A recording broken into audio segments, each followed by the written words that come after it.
सज गया है 2019 का चुनावी कुरुक्षेत्र। जम्मू कश्मीर में सियासी संग्राम, जम्मू की चुनावी बिसात पर शह और मात का खेल। कौन जीतेगा जम्मू की जंग? क्या बीजेपी का किला ध्वस्त कर सकेगी कांग्रेस? 16वीं लोकसभा के चुनाव का काउंटडाउन शुरू हो चुका है। जम्मू में भी राजनीतिक रणभेरी बच चुकी है।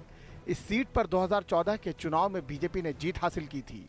दूसरे नंबर पर थी कांग्रेस। जाहिर है 5 साल बाद बीजेपी के सामने इस सीट को अपने पास बनाए रखने की चुनौती है। आज हम जम्मू लोकसभा सीट की बात करेंगे।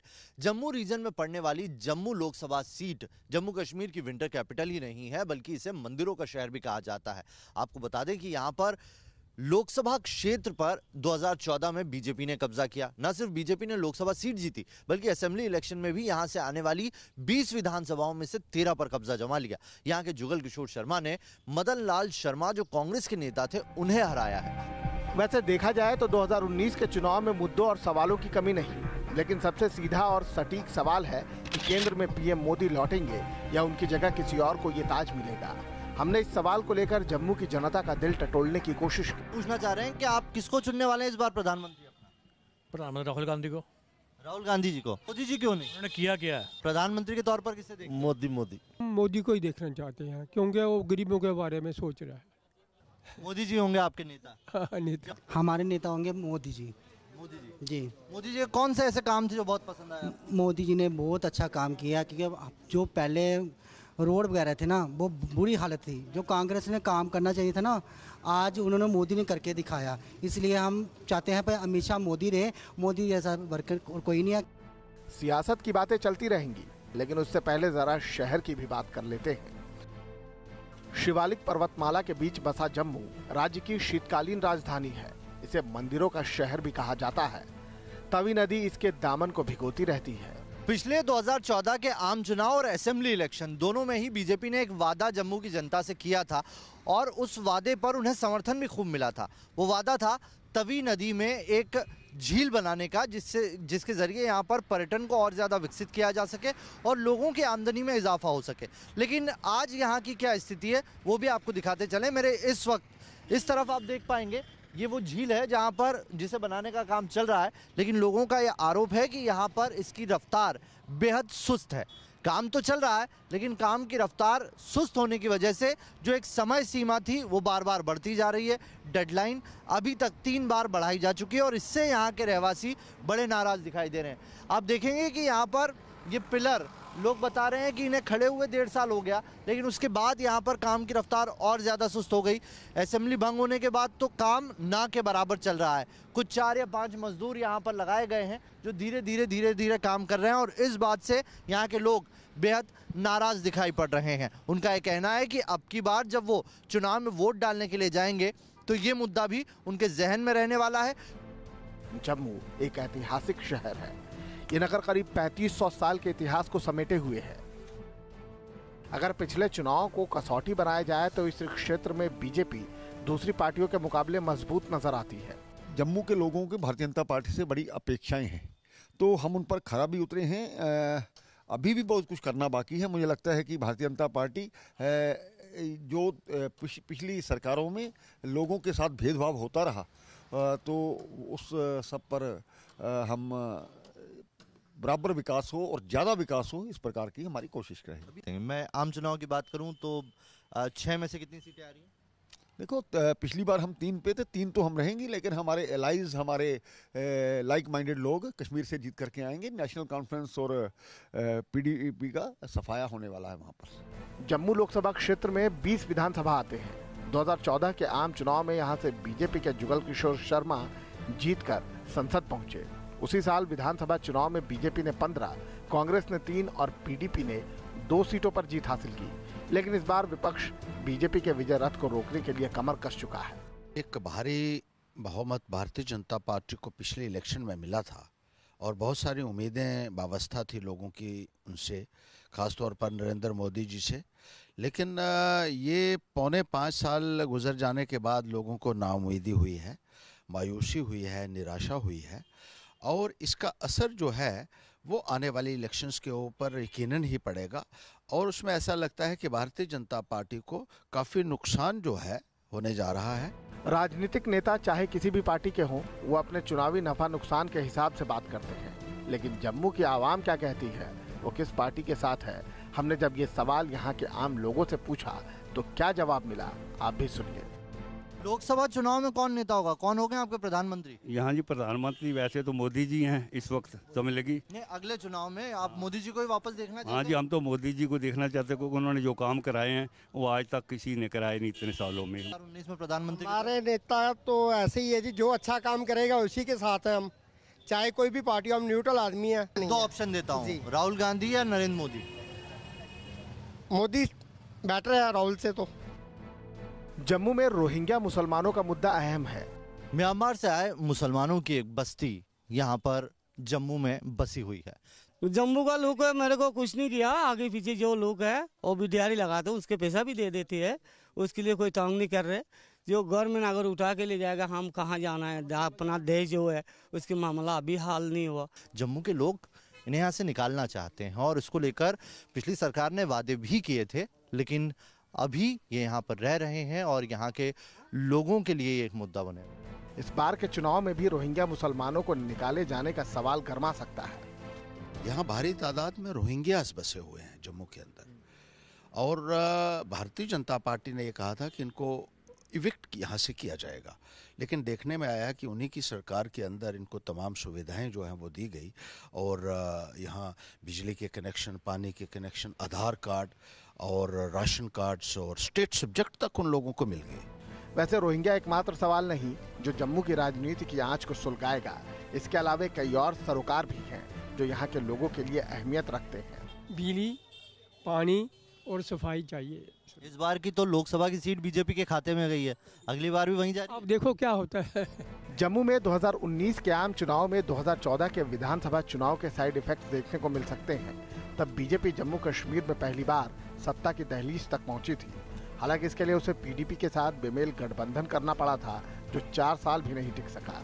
तो क्या जम्मू से लेकर दिल्ली तक सत्ता में रहने वाली बीजेपी को लोकसभा चुनाव में एंटी इनकम्बेंसी का सामना करना पड़ सकता है?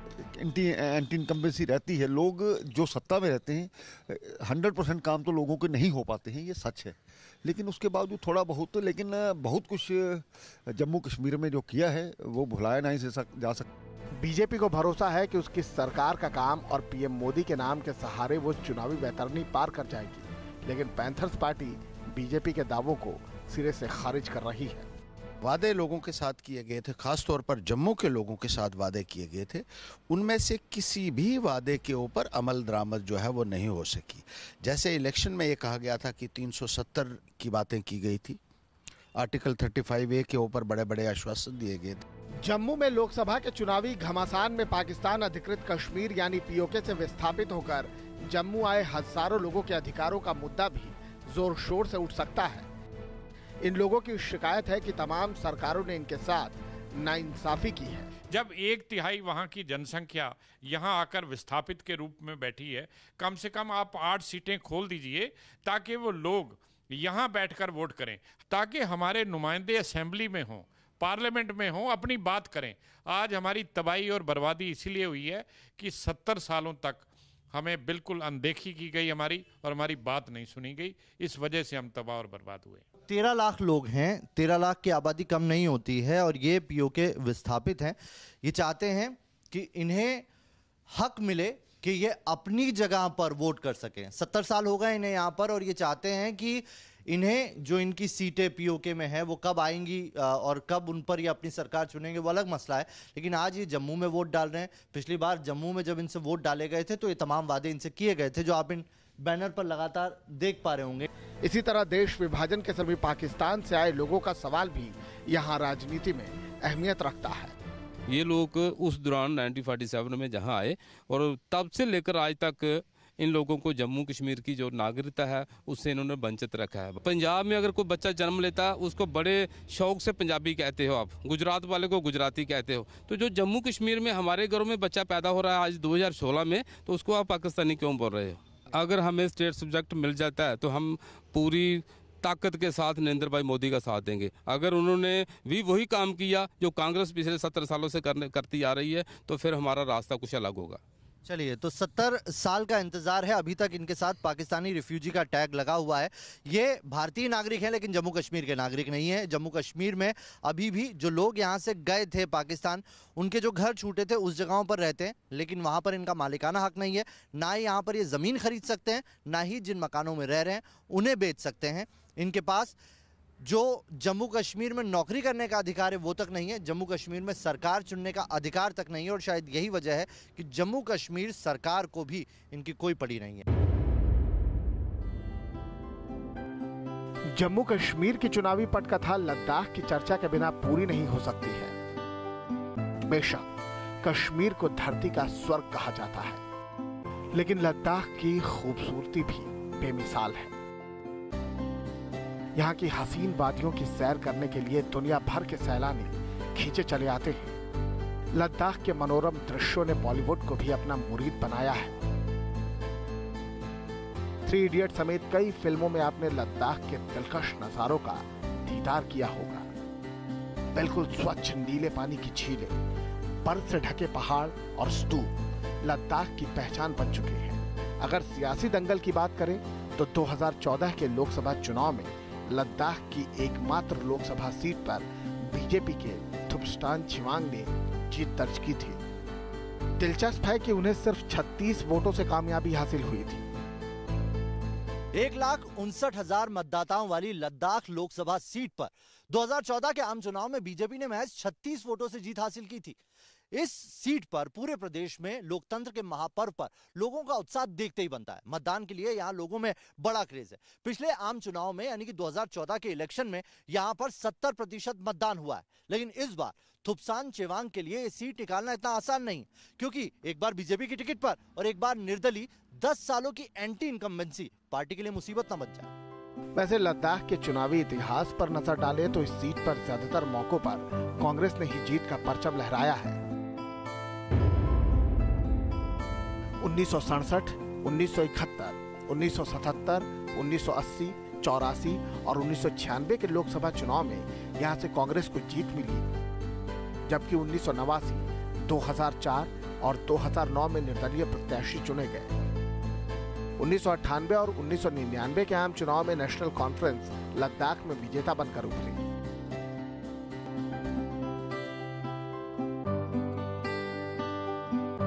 कश्मीर घाटी को कुदरत ने खूबसूरती के साथ साथ फलों और फूलों की नेमत से भी सराबोर कर रखा है।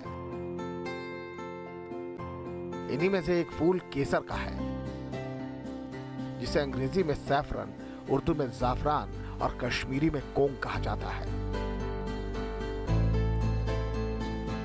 इसे दुनिया के सबसे महंगे मसालों में से एक माना जाता है।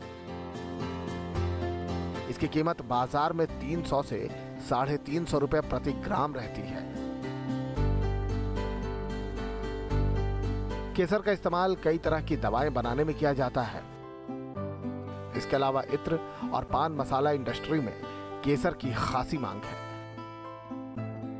कश्मीर में केसर पुलवामा जिले के पंपोर और इसके आसपास के गांवों में बरसों से उगाया जाता है, लेकिन पिछले कई सालों से केसर की खेती पर खतरे के बादल मंडरा रहे हैं। केसर की खेती के लायक जमीन लगातार सिकुड़ती जा रही है। इसके अलावा जलवायु परिवर्तन भी केसर की खेती के लिए मुश्किलें बढ़ा रहा है। वैसे सवाल सिर्फ किसानों का नहीं, कश्मीर के कारोबारियों का भी है। श्रीनगर में छोटे व्यापारियों की शिकायत है कि पहले नोटबंदी और फिर जीएसटी से उनके कारोबार पर बुरा असर पड़ा है। ये मैंने तो गवर्नमेंट का ऐसा बता, ये जीएसटी लगाया इन्होंने, उससे बहुत नोटबंदी हो गई, उससे बहुत फर्क पड़ा, बहुत ही फर्क पड़ गई नोटबंदी से जीएसटी पर। वो बहुत बड़े, क्योंकि हम तो जीएसटी दे नहीं सकते, हम छोटे मोटे बिजनेसमैन। बिल्कुल काम नहीं रहा बाजार में, ऐसे बैठे हुए सुबह से शाम तक। पहले नोटबंदी, अब जीएसटी। ये जो नोटबंदी वगैरह का हुआ है, ये तो हमें काफ़ी मार्केटों में तो बिल्कुल काम शाम का बिल्कुल है ही नहीं है। बिल्कुल जीएसटी पे तो ज़्यादा पड़ेगा, जीएसटी का जहाँ तक देखे उसके यहाँ की जो राजनीतिक पार्टियां हैं, सियासी पार्टियां, वो इसके खिलाफ है और खुलकर बोल रही है कि जम्मू कश्मीर में ये लागू नहीं होना चाहिए। लेकिन चूंकि बीजेपी थी और पीडीपी उसके साथ थी, पीडीपी सरकार में रहना चाहती थी, उसकी अपनी सियासी मजबूरियां थी, जिसकी वजह से जीएसटी जो है यहाँ लागू हो गया। उसका इम्पैक्ट ज़रूर आपको देखने को मिलेगा। इसके अलावा कश्मीर घाटी में अशांति की वजह से भी कारोबारियों को दिक्कत पेश आती है। खासतौर पर पर्यटन उद्योग से जुड़े लोगों का व्यवसाय इससे प्रभावित होता है। जब यहाँ पे हालात ठीक होंगे तभी यहाँ पे टूरिस्ट आएंगे, तभी यहाँ पे हर कोई काम चल सकता है।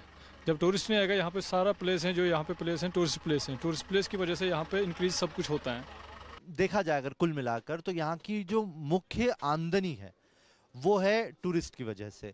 टूरिस्ट अगर यहाँ पर आते हैं तो यहाँ पर लोगों की आमदनी होती है और वो तभी हो सकता है जब यहाँ पर शांति होगी। तो अमन चाहते हैं लोग और ये कहते हैं कि अगर सेंटर या यहाँ की जो सरकार है, अभी मौजूदा सरकार यहाँ पर कोई है नहीं, राज्यपाल शासन लगा हुआ है, लेकिन जो भी आए वो यहाँ पर अमन अगर कायम करेगी तो यहाँ के लोगों को फायदा होगा और उसके बाद हो सकता है कि जो दूसरे मुद्दे जो हम दूसरे राज्यों में देखते हैं वो भी यहाँ के मुद्दे बने, यहाँ के लोग भी आगे निकले और वो सारी डिमांड उनसे करें।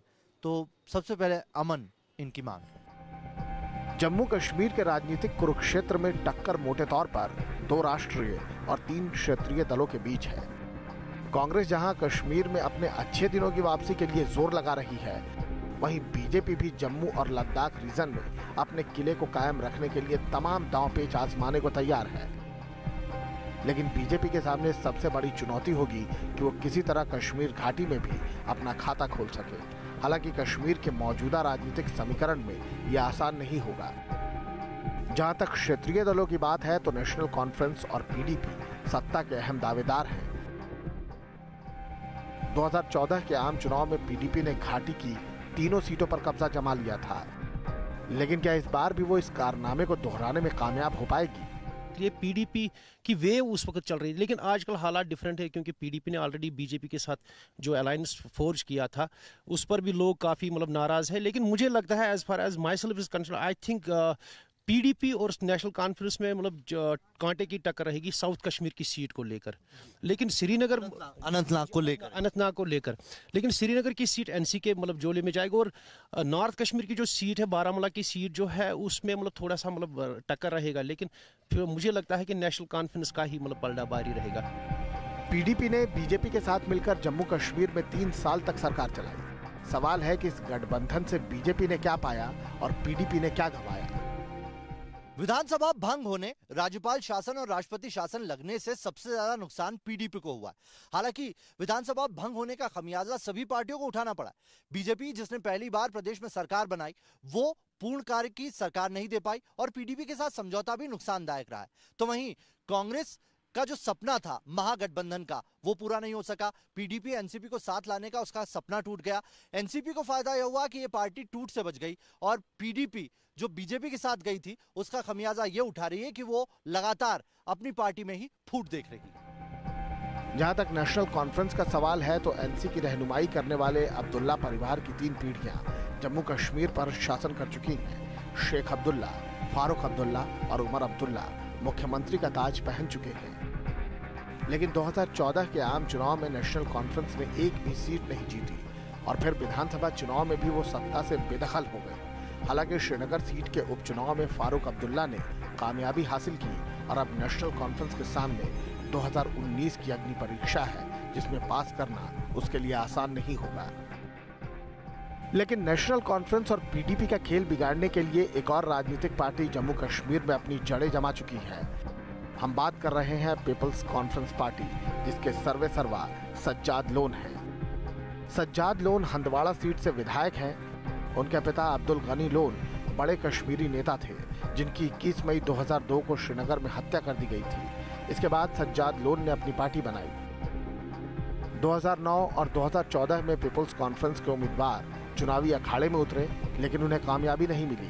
हालांकि 2014 के विधानसभा चुनाव में सज्जाद लोन की पार्टी विधानसभा में अपनी मौजूदगी दर्ज करवाने में सफल रही। नॉर्थ में अगर आप चले जाएंगे, अभी सजाद गनी लोन साहब, वो जो है उनका वहाँ पर काफ़ी ग्रिप था हमें देखने को मिल रही है, जिस तरह लोग उनकी पार्टी के साथ जुड़ रहे हैं और वहाँ के जो बड़े बड़े सियासतदान हैं वो उसके साथ जुड़ रहे हैं। क्योंकि सजाद गनी लोन साहब ठीक है, वो उसका जो बेल्ट है वो हंदवारा तक लिमिटेड है, ज़्यादा नहीं है। मतलब अगर हम देखेंगे, मुझे लगता है एनसी का ही मतलब ये रहेगा। कश्मीर घाटी में पीपल्स कॉन्फ्रेंस को बीजेपी का करीबी माना जाता है। पीडीपी बीजेपी की साझा सरकार में सज्जाद गनी लोन को बीजेपी के कोटे से कैबिनेट मंत्री का पद मिला था। जम्मू कश्मीर के बीजेपी नेता भी पीपल्स कॉन्फ्रेंस को लेकर नरमी भरे बयान देते रहे हैं। आप ये कह रहे हैं कि पीपल कॉन्फ्रेंस को बढ़ावा मिलने वाला है? बिल्कुल, पीपल कॉन्फ्रेंस की आज जो झुकाव है कश्मीर में बना है वो पीपल कॉन्फ्रेंस की तरफ है। नेशनल कॉन्फ्रेंस और ये कांग्रेस और ये एनसी के ये अपने पीडीपी के लोगों ने हमेशा वहाँ के लोगों का जाति की आज जो कश्मीर में माहौल बना है इन लोगों की देन है। बीजेपी और सज्जाद लोन की करीबी को देखते हुए लोकसभा चुनाव में दोनों के बीच तालमेल के कयास भी लगाए जा रहे हैं। हालांकि हाल ही में सज्जाद लोन ने इस बात का संकेत दिया है कि वो किसी भी पार्टी से गठजोड़ नहीं करेंगे। वीडियो जर्नलिस्ट मनोज कुमार के साथ नावेद कुरैशी, न्यूज़ नेशन, जम्मू।